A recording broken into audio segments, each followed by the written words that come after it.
在信義市丁堡鎮呢個地方呢，有着特殊嘅過往。70、80年代嘅時候，係村村種香，戶戶種植，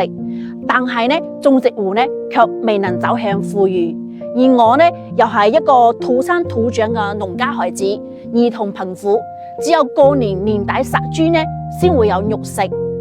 但我心中一直懷着可以幫助家鄉擺脫貧困嘅夢想。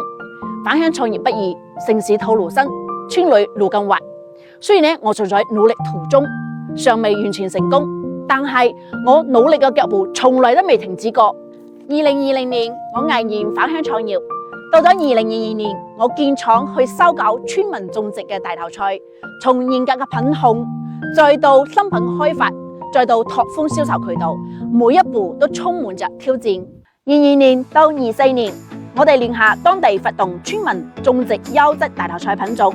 ，3年多來，為1000多戶農戶送5000多份大頭菜種，還請專家培訓做技術指導，對村民種植嘅大頭菜保底兜底回收，全力保障鄉親嘅利益。如今全鎮大頭菜產量從22年200畝增長到而家1300多畝。借助互聯網嘅平台呢，我哋將大頭菜銷往咗全國。我希望通過自己嘅行動去呼籲更多返鄉創業青年一齊去帶領鄉親走向共同富裕之路嘅，讓每一個鄉村都煥發出勃勃嘅生機，讓每一個夢想都能夠在鄉村嘅土地上開花結果，為返鄉創業嘅人點讚，加油！